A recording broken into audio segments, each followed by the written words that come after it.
Learning exchange is a deliverable of the CRiD project, and the purpose is to ensure that those people who have been implementing CRiD for the last 3 years, they continue with the project. You bring all the implementers together under both the micro grants and the small grants and other interested partners. You bring them, they learn from each other, and they educate each other, and they help each other understand the approaches and the mechanisms and the implementation strategies of CRiD, and then now they can implement this in subsequent phases. They can go on their own and then implement this in subsequent phases, which means that even if the CRiD comes to an end, the achieved impacts do not end there, but they continue.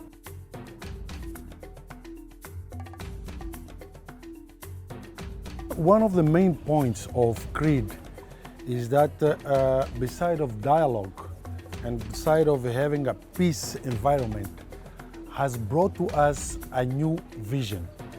We can be together. We can have common view. We may be different in terms of religion, but our objectives can be the same. And we as Mozambicans, we've learned a lot. I took a lot of keen interest in the people who were in the same meeting, but on Zoom. And I really liked some of the participation and interventions from other people who were on Zoom. Reason being, they have got a panoramic view of what we have here, okay? So, and it was very refreshing to know that this technology can assist us to be able to communicate far and wide. I really liked how, let's say, the EU interventions who were on Zoom were not able to come, but they were able to intervene and be able to know what was going on. Well, thank you very much for the invitation. I'm here today with my colleague Greta Galeazzi, who is the project manager of the Communities Richer in Diversity. And we are very happy that technology allows us to be with you at this learning event that the European Commission has been supporting since 2018. There is so much knowledge, so much abundance of experience and expertise that no single project or process can even have a monopoly of that knowledge. So I've also therefore, in relation to that, learned that we have to manage that knowledge well for us to be able to transform the lives of those we are supposed to work with.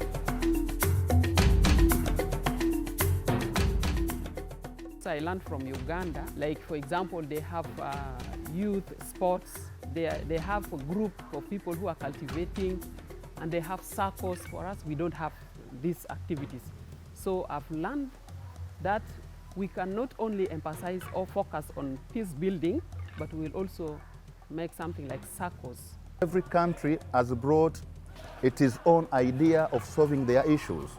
And the other things like Burundi, the way they solve their issues, they have done their activities. Like Egypt, the way they solve their issues, they have done activities. Like what is going now on Mozambique, northern Mozambique, that borders Tanzania. The brother from Mozambique, the way they shared it, the way they, you know, I have learned a lot. I have copied a lot. I also liked the presentation from, especially Egypt, the Anglican, the bishop who spoke from Egypt. That was fantastic. He brought out issues which many have swept under the carpet. Then the idea, and which was corroborated also by Sheikh Ibrahim Lithome, that all of us are created in God's image. We don't have to discriminate against one another, because if we discriminate against other people, because they have got a different way of life, because they have got their culture is not like ours, we are actually discriminating against God. The important principle is that all of us, all human beings, Adam and Eve, male and female, African, Asian, American, European, are all created at the image of God. We are different, we are diverse. The color of our skin is different. The way we think is different. The way we live is different. The way we change the culture is different. Our languages are different. our approach to God is different. We have differences, and yet the most important thing that we are created in the image of God.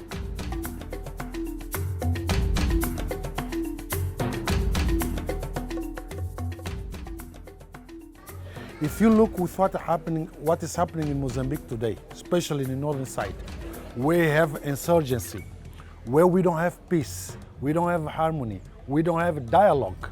The CRiD project has actually built us with enough capacity to start conversations among us, to start dialogue, to avoid inter-religion conflict, and at the same time, to make sure that we achieve peace. And we mean a positive peace. The project allows religious leaders to come together and to create space for dialogue and consultation around the issue of radicalization, religious radicalization, but also on political issues.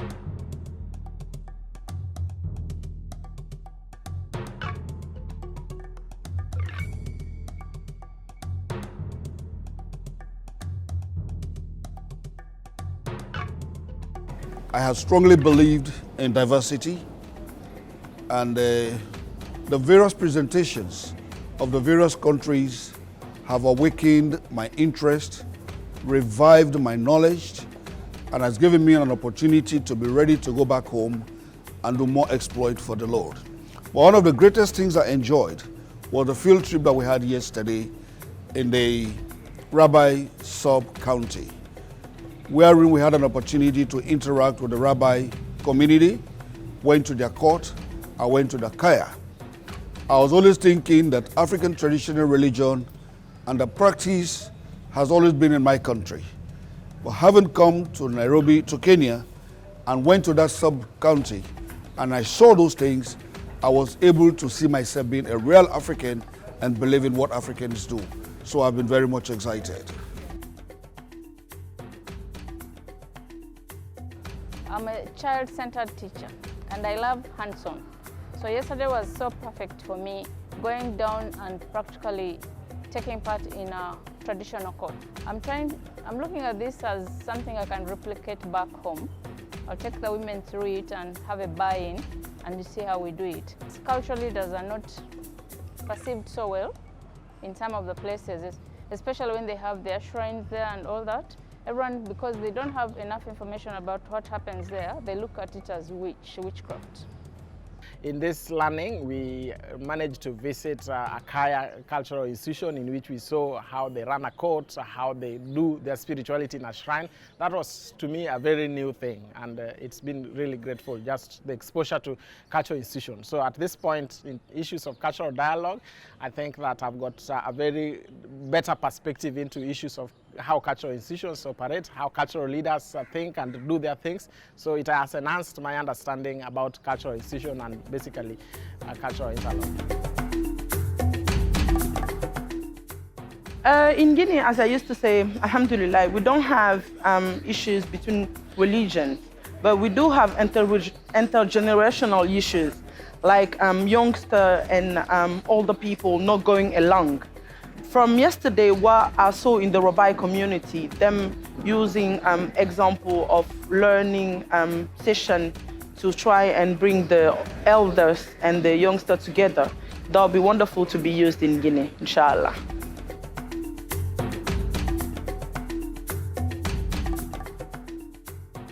Yesterday's visit to Rabai sub-county, I was impressed by the Deputy County Commissioner's speech. It's not always when you find that a state actor acknowledges that a non-state actor has assisted them to achieve their goals. So at least for the first time, at least not in many years, we find that the government is admitting that the work that is done by non-state actors like the Kenya Muslim Youth Alliance and others has assisted them greatly to achieve their governance issues, and that was fantastic.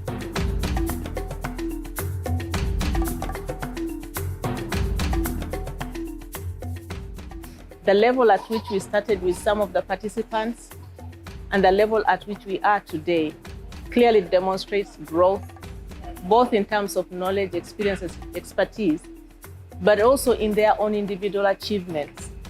And in regard to that, I want to celebrate a woman from South Sudan, whom we started with and could barely express herself in English. But to come to this forum, learning forum, she's had her command of language and has been able to deliver her paper and the content and the substance of what she has been able to do in a manner that has amazed me. I have seen the freedom given to us. You express yourself. For example, let me say with me, myself, as I was not cut off that you are from Arabic background, you can't talk, people has not undermined me. I really like that. I can express myself the way now I'm talking to you. You are expert of English, but I can talk to you. You understand me. This is what I learned. There is cooperation and tolerance between the leadership and the participant. Freedom of belief is a sanctified virtue, is a sanctified value which God Himself has given to His human beings. And referring to history and the relationship between Islam and Christianity in history, we have a very strong common history and unbelievable understanding and cooperation, especially in the early Islamic stage, in Umayyad's regime and in Abbasi. The cross, which is our symbolism of the Christian faith, is a tool of violence. It was used by the Roman authorities to inflict pain and even kill supposedly criminals. The worst way of executing people at the time, and I think there's never been another one like that before, after. But God turned around that instrument of pain and violence into a tool of grace because of the person at the center of it, that is our Messiah, Jesus Christ. And that instrument of violence was turned around to become an instrument of grace because of the person hanging on it. And that was Jesus, who vocalized words of forgiveness. As a youth organization, we've learned from the Burundi's country, the way they engage their youth on learning session. To me, I think it's a learning session, and we can use that learning session, adopt from Burundi, to Kenyan youth. Oui, ce que j'aimerais partager d'autre, c'est que je me sens chanceux de participer à un tel forum, parce qu'il y a déjà beaucoup d'éléments sur lesquels nous pensions travailler, mais qui sont déjà, je peux dire, implémentés d'une certaine manière. Donc c'est plus facile pour nous de copier ce qu'on fait ici pour aller mettre ça en pratique chez nous au pays. Donc c'est une très très grande chance. Et j'espère que l'opportunité sera donnée à la RDC de bénéficier aussi de toute l'expérience que nous avons découverte ici sur place. As a consortium that has brought maybe these faith institutions together, that will want to see more learning. So it might not be physical, but that at least people will be able to share their experiences across the continent, because we've realized that contexts really relate, be it in North Africa, be it in West Africa, in East Africa, in Central, in Southern, that people will be able to share learnings and their practices and just see how it can apply both. The future of such forums is to really think about similar organizations, similar contexts, and trying to to create learning processes that are going to be replicated more easily because of the similarity of context. Of course, not any one context can be the same, but the similarity of context would help maybe assimilate the knowledge, and as I said, try to reduce the packets of knowledge to a smaller number. We probably had too much packets of knowledge. I would say that the whole learning exchange activity has been very well organized, has been very excellent. The levels of discussions, presentations, I want to thank the organizers, I want to thank CRiD, I want to thank Faith Action, I want to thank Inter-African Council of Religious Leaders, and last and most importantly, the supporters of this project, the European Union. Thank you so much.